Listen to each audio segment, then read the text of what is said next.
नमस्कार दोस्तों, आप सभी का स्टॉक इजी में स्वागत है। दोस्तों, जैसे हम हमेशा नंबर्स के बारे में बात करते हैं कि नंबर्स हमसे कभी झूठ नहीं बोलते। जैसे कि हमने अपने और वीडियोस में भी कहा है कि नंबर्स झूठ नहीं बोलते।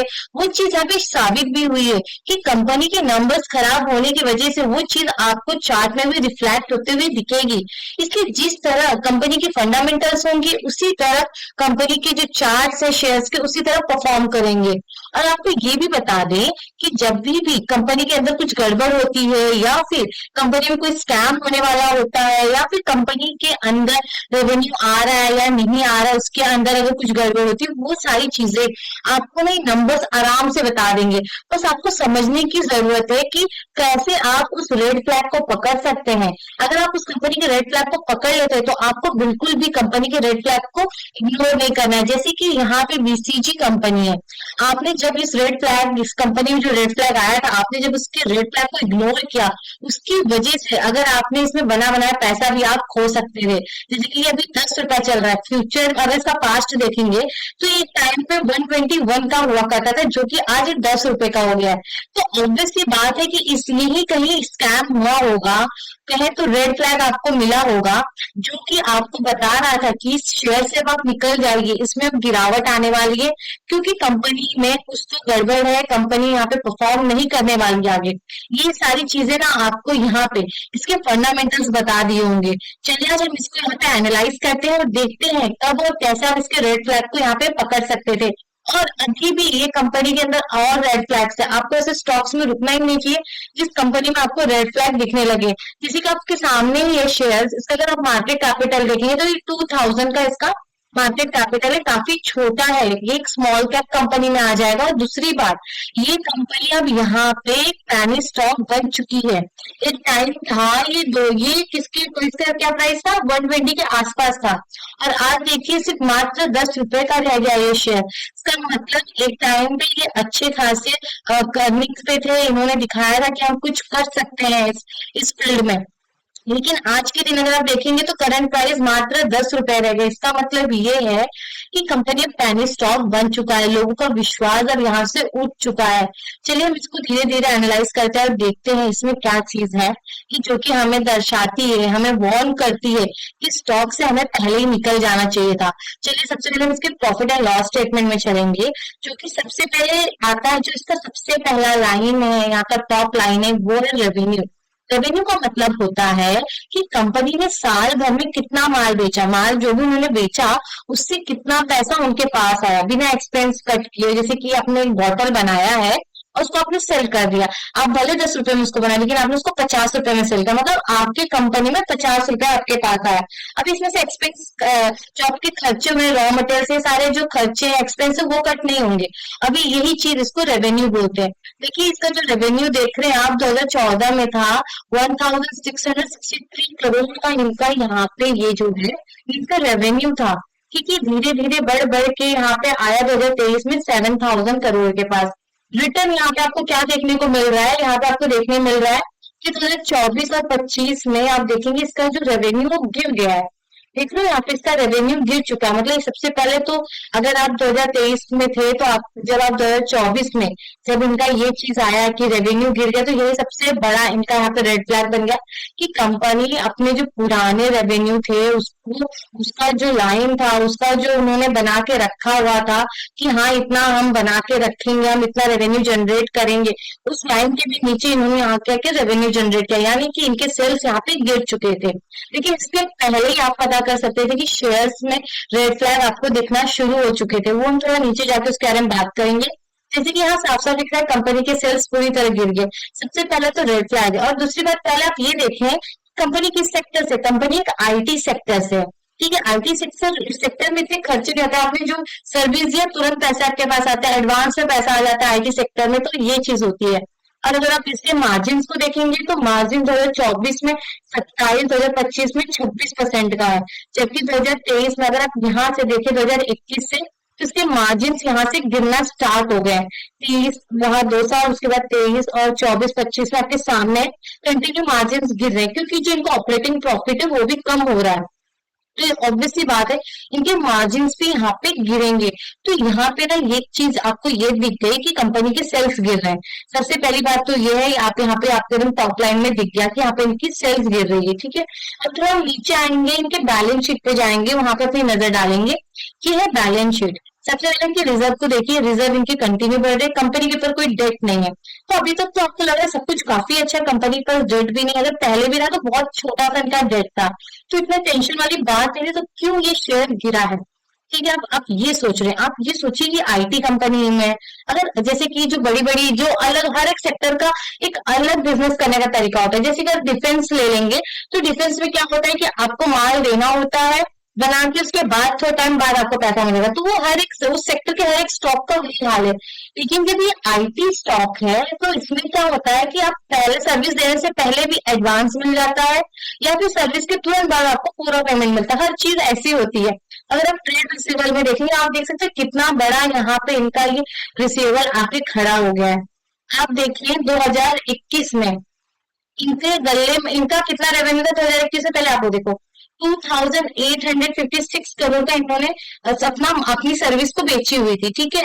अब नीचे आएंगे और जिसमें से 1119 करोड़ इनको मिला ही नहीं है अभी तक, मतलब इनके गले में आया ही नहीं था। क्यों नहीं आया, ये तो आना चाहिए। हो सकता है ये ट्रैप हो कि हमने इतना ज्यादा रेवेन्यू किया जबकि उतना उन्होंने किया भी नहीं। अगर आप इसको कैलकुलेट करेंगे ना तो ये रेवेन्यू का कितना परसेंट है, आप आके देखिए पहले। आप करिए 1119 डिवाइडेड बाय 2856, मतलब ये 40%। मतलब आपने 100 रुपए का माल बेचा, अभी 40 रुपए आपके पास आया नहीं है। ये जो 1000 रुपए 1000 करोड़ अभी तक आपके गले में गिरे नहीं है। आप 2025 का देखिए, 2025 में तो सिचुएशन और खराब हो गई है। देखिए जैसे ये ट्रेड रिसीवेबल बढ़ता जा रहा है, 2025 में कितना 4472 करोड़, मतलब अभी तक कितने के गले में पैसे आए नहीं। रेवेन्यू कितना दिखा अपना 5147, ये मोटा माटी 87%। मतलब आपने 100 रुपया दिया है, 100 रुपीज का माल बेचा, जिसमें से 87 रुपीज अभी तक आपको मिला ही नहीं है। सोचिए मिला ही नहीं है, आपके गले में पैसा गिरा ही नहीं है। ये भी तो सकता है ये फेक सेल्स हो, ये भी हो सकती है चीज है, ये फेक सेल्स भी हो सकती है जो कि यहाँ पे हमें दिख रही है। तो जब ट्रेड रिसीवेबल इतना बढ़ता जाता है तो ये भी एक बहुत बड़ा रेड फ्लैग है। जब आपके गले में पैसे गिरेंगे नहीं, आप बिजनेस कैसे करोगे? तब तो आपको अपने पॉकेट से पैसा दे के बिजनेस करना होगा। ये बात भी तो आपको सोचनी चाहिए। ये बहुत बड़ी बात है कि कंपनी जो माल बेच रहा है उसको पैसा अभी तक मिल नहीं रहा है, उसको टाइम लग रहा है पैसा मिलने में। और ये ट्रेड रिसीवेबल को तो आप कभी इग्नोर मत करिए, क्योंकि जो माल आपने बेचा है उसका पैसा तो आपके पास आ ही जाना चाहिए जल्द से जल्द। जो कि यहाँ पे साफ साफ दिख रहा है कि जो 4472 करोड़ है अभी तक इनके पॉकेट में आए नहीं, यानी कि इनके जो गले हैं उसमें इतने पैसे गिरे नहीं, जबकि उन्होंने इतनी बड़ी सेल्स की है। इसलिए आपको भी ध्यान देना चाहिए, ये ट्रैप भी हो सकता है, ये फेक सेल्स भी हो सकता है। अगर हम नीचे आए थोड़े से, हम इनके इन्वेस्टर के ऊपर अपनी नजर डालें। आप देखिए प्रमोटर्स की होल्डिंग कितनी है। प्रमोटर्स की होल्डिंग 18.38% की है। हम देखेंगे यहाँ पे इन्होंने 1% की अपनी होल्डिंग को यहाँ पे इन्होंने गिरवी भी रखा हुआ है। देखिए जो इन्होंने 18% की इधर इनकी होल्डिंग, इसमें से 1% की जो इनकी होल्डिंग है ना, इसको इन्होंने गिरवी रख दिया है, ठीक है। ये भी चीज है, पहली बात तो प्रमोटर्स की होल्डिंग कम है, दूसरा इन्होंने अपनी जो होल्डिंग है उसको भी यहाँ पे गिरवी रखा हुआ है। और अगर आप देखिए एफआईज और डीआईज को देखिए, एक टाइम था एफआईज की होल्डिंग देखिए एकदम हाईएस्ट कितनी थी 10.7 है, मतलब मोटा माटी पकड़ लीजिए 11% की इन्होंने अपनी होल्डिंग इस शेयर में बना रखी थी, जो कि पूरी तरह आप देखिए पूरी की पूरी तरह इन्होंने खाली कर दी। अब इनको ये माल चाहिए नहीं, देखिए धीरे धीरे धीरे इन्होंने पूरी तरह माल इस शेयर अपने अकाउंट से खाली कर दिया, इस शेयर को पूरी तरह से हटा दिया है। 2026 में देखिए सिर्फ इनके पास 1.31% की सिर्फ होल्डिंग रह गई है, मात्र 1% की होल्डिंग रखी, वो भी निकल जाएगा। इनको कितना टाइम लगेगा शेयर से निकलने में। और यही पे अगर आप देखेंगे किस तरीके से यहाँ पे ये माल एकदम प्योरली एकदम सही से पब्लिक को चिपका दिया गया, आप देख रहे हैं। चलिए इधर 80% माल यहाँ पब्लिक को चिपका, देखिए घर घर बढ़ चुका है ये माल। 5,67,604 लोग यहाँ पे शेयर होल्डर्स, मतलब ये पब्लिक के घर पे पहुंच चुकी है ये शेयर। और यहाँ साफ साफ दिख रहा है, आपको नहीं लग रहा है? जब साफ साफ दिख रहा है, अगर हम ईयरली में जाए तो एक टाइम था कि पब्लिक की होल्डिंग 44% की थी और यहाँ पे प्रमोटर्स की 34। अब देखिए अचानक से इन्होंने कैसे अपनी होल्डिंग कम करते गए। ये देखिए पहले 34 था, फिर 27 था। क्यों, कौन खरीद रहा है ये सारे माल? ये सारे माल खरीद रहे हैं ये पब्लिक खरीद रही है। देखिए एफआईज भी पहले 20 थे, धीरे धीरे उन्होंने अपनी होल्डिंग कैसे खत्म कर दी, आपको पता भी नहीं चला। वो इधर से निकल के भाग गए और सारा का सारा माल पब्लिक को चिपका दिया गया। एक आप स्टार्टिंग में देखेंगे, अरे 44,000 जो मतलब सॉरी, ये जो 44% थे सिर्फ 19,000 थे। मतलब कि जब 19,000 शेयर होल्डर थे, मतलब पब्लिक के हाथों में शेयर तब तक नहीं गया था। बहुत वैसे गिने चुने पब्लिक के हाथ में होगा, नहीं तो यहाँ पे बड़े बड़े जो इन्वेस्टर्स होंगे उनके हाथों में ये शेयर था, क्योंकि 44% सिर्फ 90,000 लोगों के बीच में, मतलब यही था कि बड़े लोगों के हाथ में, ये बड़े इन्वेस्टर के हाथ में था। लेकिन धीरे धीरे क्या हुआ, इन्वेस्टर्स लोग ने वो शेयर्स को बेच दिया। उन्होंने भी बेचा है, देख रहे हो आप, इन्होंने भी बेचा हुआ। किसको बेचा हुआ, इन्होंने भी यहाँ पे तो इन्होंने एफआईएस को बेचा हुआ है, लेकिन उसके बाद यहाँ पे सिर्फ रह गई पब्लिक। देखिए अचानक से, ये आप नंबर देख रहे हो, अचानक से नंबर्स ऑफ शेयर होल्डर कैसे बढ़ गए। अब देखिए कैसे बढ़ रहे हैं, क्योंकि इसके अंदर पब्लिक आना स्टार्ट हो गई। अब पब्लिक ने मजबूत इसके अंदर बाइंग करके बैठ गए वो। और आज जो उनकी होल्डिंग है, 80% की होल्डिंग पब्लिक लेके बैठी हुई है, वो भी ऐसे शेयर्स में। आपको लगता है कि ऐसे शेयर्स में आपको बाइंग भी करनी चाहिए। जो कंपनी की जो सेल्स है, पहली बात तो अगर आप कुछ भी नहीं समझ रहे, आप इतना समझिए कंपनी की सेल्स बढ़ कहाँ रही है। अगर हम ये 2014-2021 ले, तो क्या आपको लगता है कंपनी में ग्रोथ हुआ है?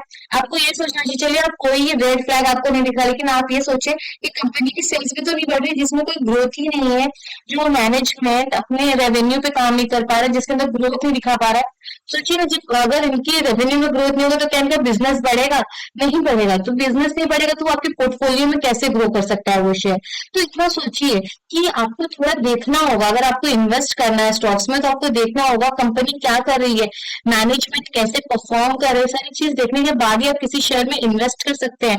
अगर हम यहाँ पे देखें, ये जो आपके सामने चार्ट है बीसीजी का, देखिए इसका हाई एक टाइम पे कितना था, 121 का इन्होंने अपना हाई बनाया हुआ है। अब प्राइस की आज की पोजीशन देखिए, प्राइस पूरी तरह गिर चुकी है। ये देखिए यहाँ पे आ गई, 10 रुपए पे आ गया। आपको लगता है ये यहाँ से ऊपर जा सकता है?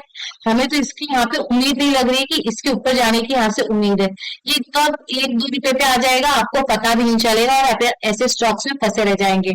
तो अकॉर्डिंग टू माय ऑब्जर्वेशन, ऐसे स्टॉक से आपको तुरंत दूर हो जानी चाहिए, जिसमें किसका कोई फ्यूचर ना हो, जिसमें मैनेजमेंट खुद इंटरेस्टेड ना हो, प्रमोटर्स खुद। आपको इसके परफॉर्मेंस को देख के लग रहा है मैनेजमेंट बिल्कुल भी काम कर रहा है अपने कंपनी में, या फिर प्रमोटर्स को ही लगे कि मेरा बिजनेस आगे अच्छा ग्रो कर सकता है फ्यूचर में? नहीं, यहाँ पे किसी को इस बिजनेस में कोई फ्यूचर नहीं दिख रहा है। तो आपको कैसे दिख रहा है?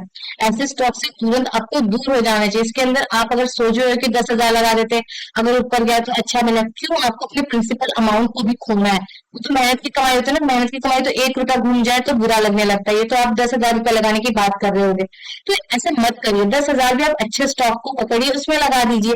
बहुत सारे अच्छे अच्छे ऑप्शंस है, आप उसमें लगाइए, ताकि वो 10,000 भी आपका कभी 11,000 करके आपको मिले। ये नहीं कि आपको 100-200 रुपया ही उसमें से मिले।